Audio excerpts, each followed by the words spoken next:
Saram Sachidanand Tarupam Lasat Kundalam Gopam. Hare Krishna, dear devotees, and welcome to today's session. How are you doing?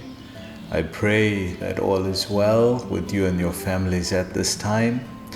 So today we're moving on to verse number 7 of this beautiful Leela of Mother Yashoda binding Krishna. We're on day number 8 of the Kartika month, and it's going so beautifully. It's a very enchanting Leela which brings out the Vatsalya Ras, or the parental mood, in a very, very deep way, as we are assessing and learning how the beautiful loving exchanges between the pure devotee and Krishna in this motherly affection or parental mood. So we're moving on to text number 7, and it's as follows. Uttarya gopi sushritam payah punah pravisya samdrisya chadadhyaya matra bhagnam vilokya swasutasya kamataj jahasatam chapi natatra pasyati. Translation: Mother Yashoda, after taking down the hot milk from the oven, returned to the churning spot. So we see Mother Yashoda has just taken off the hot milk from the stove, and she's taken care of the kitchen things so that there's no fire after she leaves. And now she's returning to the crime scene. As we see that this area has become a crime scene. There's some incident that has happened here. Now we see Mother Yashoda's detective skills by putting it all together. So the first thing that she comes up with is that the pot is broken. We see that the first thing she notices is that the pot is broken. So I was thinking about it yesterday, that as the Leela unfolded, Krishna took a stone and threw it at the pot. So how come there was a stone just left in the house like that? I was a little, I was trying to put it together. How come, normally stones are outside the house. So what was this stone doing in the house? Or maybe it was a different kind of stone. Maybe this stone was used like a pestle and mortar kind of tool.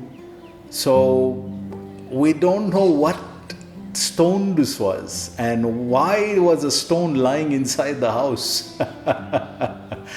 But we know that when Mother Yashoda came back, now she's looking around, and as a detective she has her first suspect, prime suspect number 1.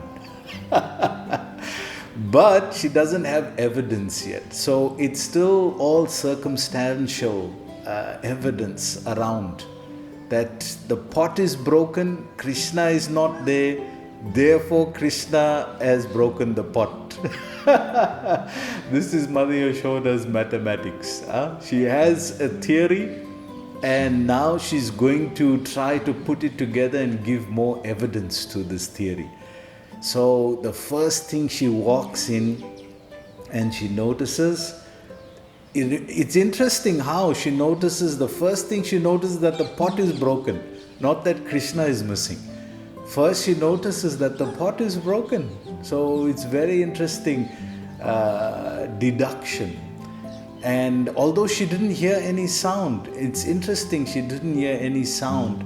And we were also saying that maybe because the pot is full of yogurt, it's dense, you don't get a lot of sound coming. They say empty vessels make the most noise. In our school days, the teachers used to tell us this all the time. Empty vessels make most noise. So this is a full vessel, no noise.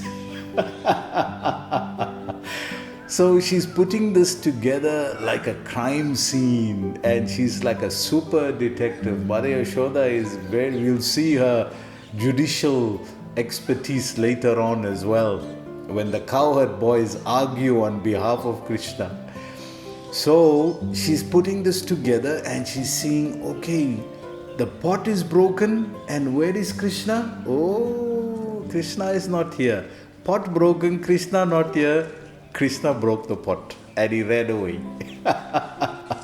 So she's putting this all together as she's assessing the place. Because in Vrindavan, it could also be monkeys, right? If you lived in Vrindavan, even for a short time, I remember so many incidents with monkeys. It's like a daily affair there in Vrindavan.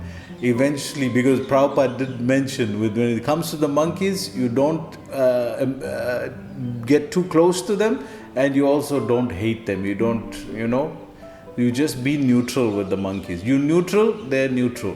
They can feel your energy, they can understand what's going on, and that's when they attack. And we've seen some nasty attacks in our time in Vrindavan. And we've also seen some very funny ones as well, where they just, how they trick the cartwala. This cartwala is sitting, talking to his friend, smoking bidi, and he's looking this way and that way. Meanwhile, the monkey is posted there on the opposite building on the top. And you can just, if you watch for five minutes or so, you'll see how he plans this whole thing perfectly. And from the building till the time he gets to the cart, he planned it in such a way that the cartwala don't even see anything. And he comes down, and then as he comes right up to the cart, boom, he jumps on the cart, grabs and he just runs. So if some situation has happened within the house, in Vrindavan, first prime suspect, number one, is monkey. That means they got in through the window, or they got in through the door, they got in somehow, and they just capsized the place over. So Mother Yashoda's first prime suspect is Krishna, but she needs now to prove it.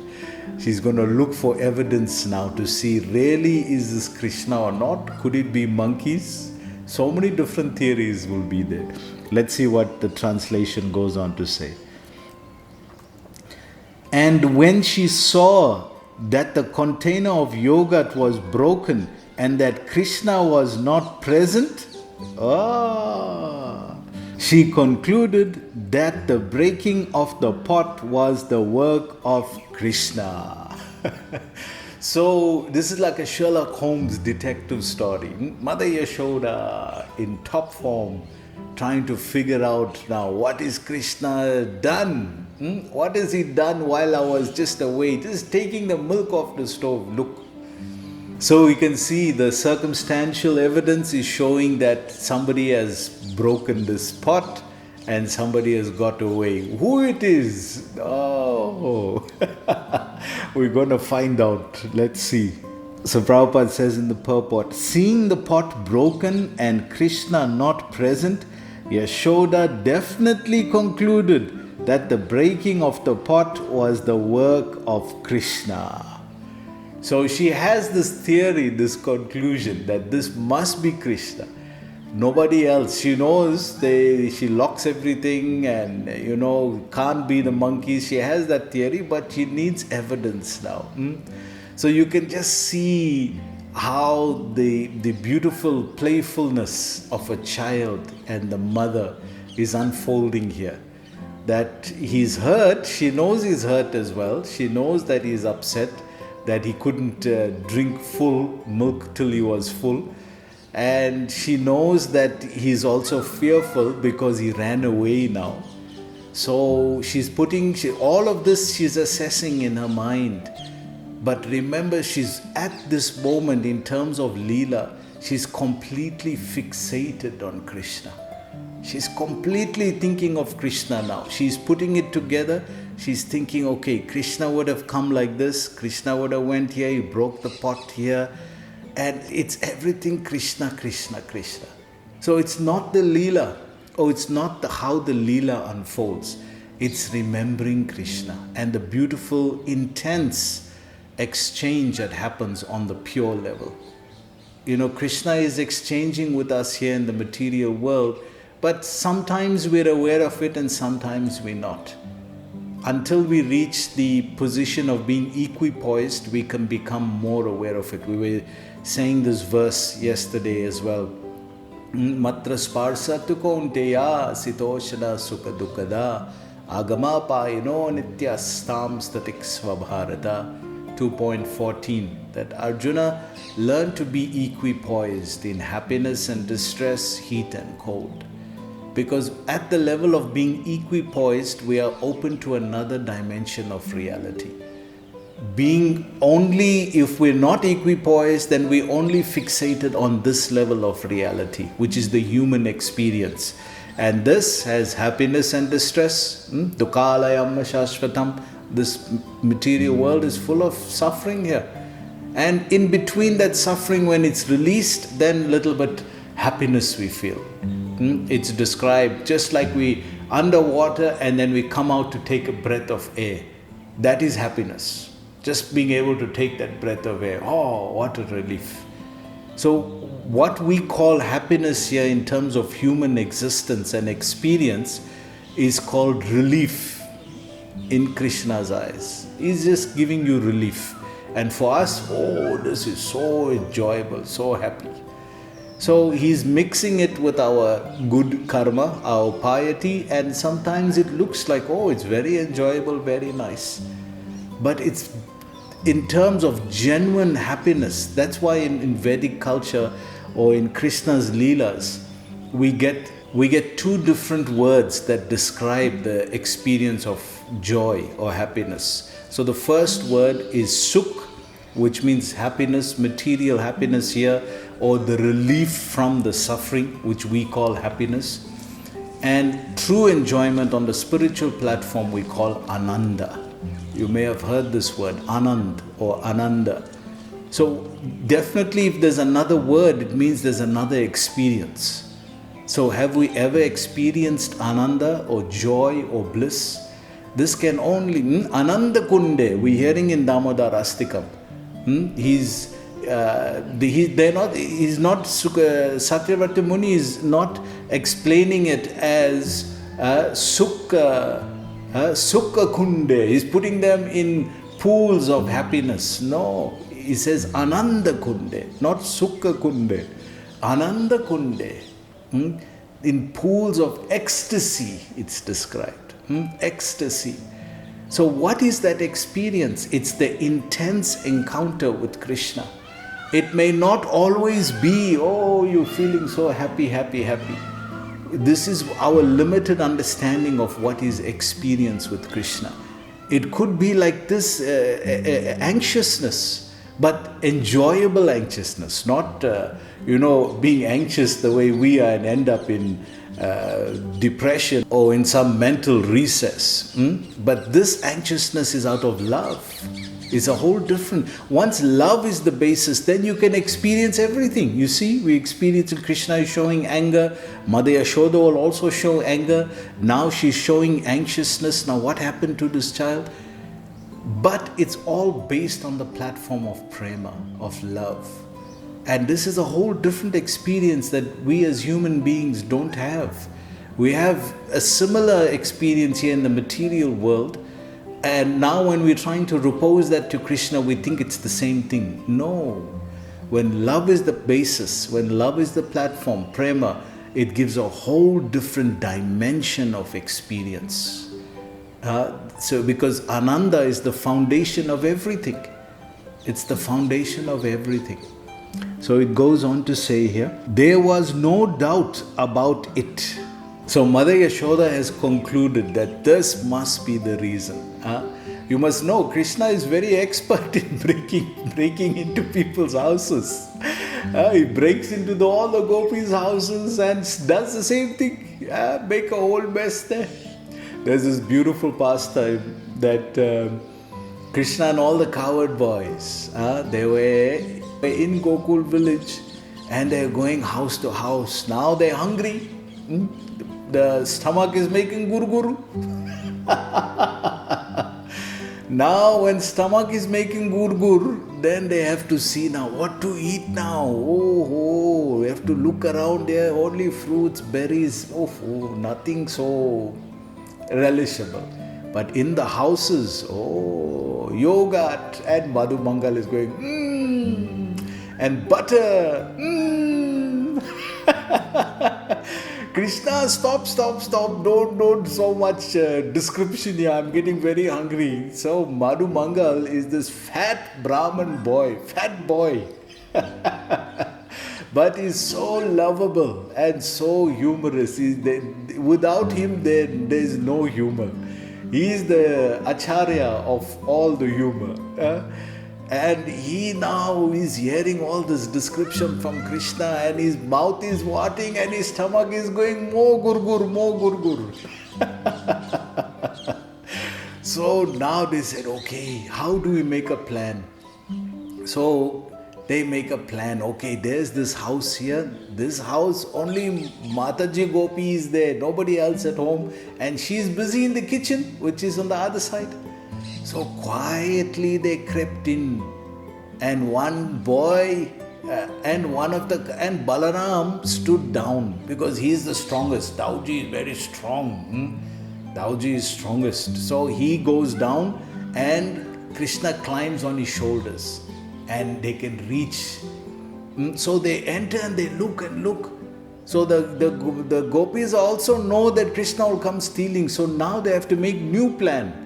What's new plan? This new plan they can't keep in the cellar like Mother Yashoda. This is what Krishna will do. He'll break the yogurt pot.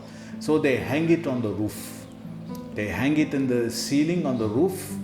And that way they know the boys can't reach. But they don't know the boys can reach.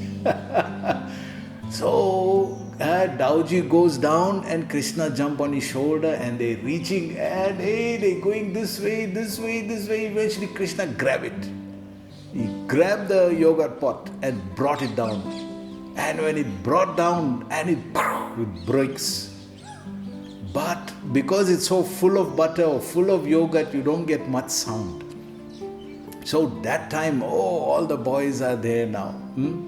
So Krishna on his waist, he wears this belt, kinkini belt it's called. So he told everybody that please don't make any noise. Just eat quietly. Sometimes you tell the children, don't make any noise, just eat your food. So Krishna is saying, don't make any noise here. Because if you make noise, then we're going to get caught. So don't make any noise. Just quietly, let's eat our quota of butter and we can sneak out quietly. So they put it together. And Madhu Mangal now, everybody is relishing. Oh, Krishna, this butter is just like nectar. And they all relishing, and the cowherd boys. So Madhu is saying, Krishna, you have to taste this thing. This butter is just like nectar, you have to taste. So Krishna then takes a little bit butter. And just when he's going to put in his mouth, then the kinkini bells on his waist start to make noise. Ting, ting, ting, ting, ting, ting, ting. Hey, what's going on? I told you not to make any noise. So the bell saying, oh Bhagwan, oh Krishna, how not to, when Bhagwan is taking his bhog offering, when Bhagwan is eating, then we must ring bell only to offer, no? So that's why I made noise, because now you eating. So you eating, it must make noise. We have to ring the bell. So by that ting noise of the bell, now the game is up. And the gopi is coming from the kitchen now. Hey, who's that? Who's there? Quick. Now all the boys are, children are usually quick and fast. So quickly all the boys got up. And the main exit, they couldn't come out from the main door because they came through the window.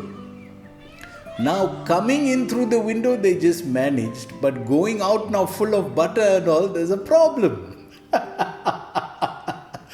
So the boys just managed to scramble out. But we have a big problem with this Madhu Mangal, Battu.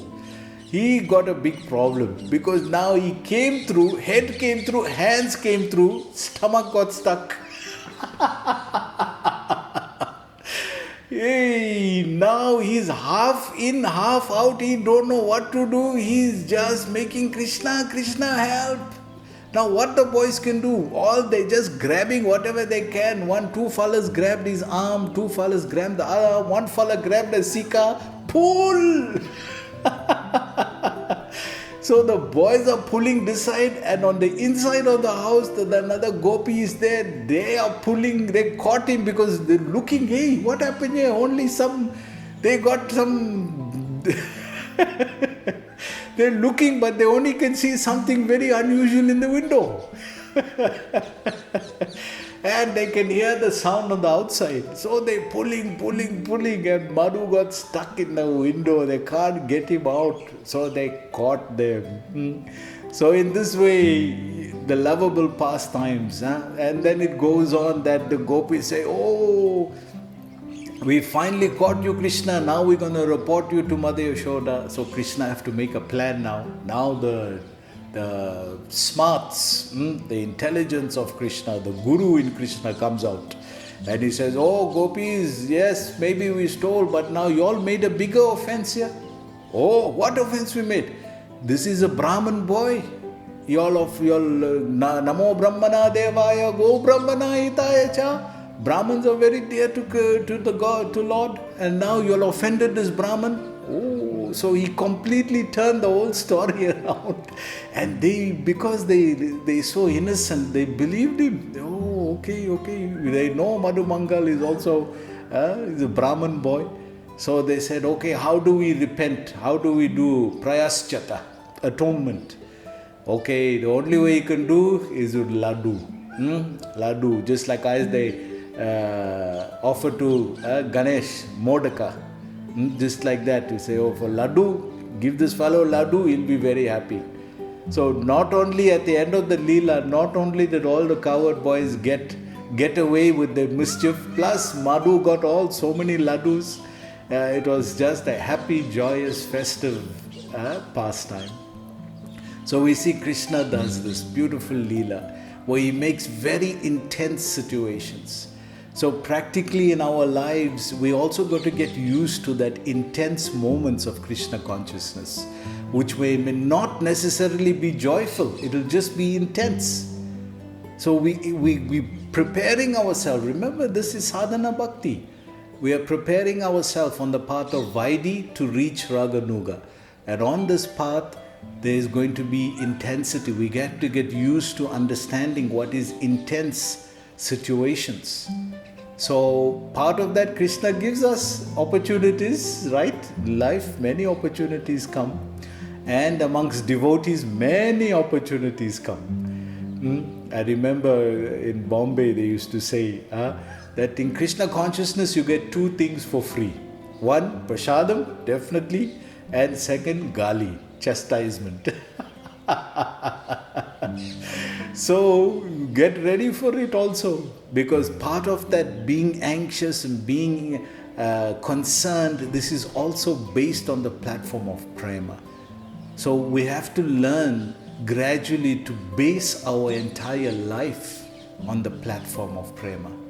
Just like the Damodarastikam is saying, Rudantam mohur netram yugmam mijantam Karamboja yugame nasatam kanetram Muhur swasakam patri reka kakanta Stita grevatamodaram bhaktivadam.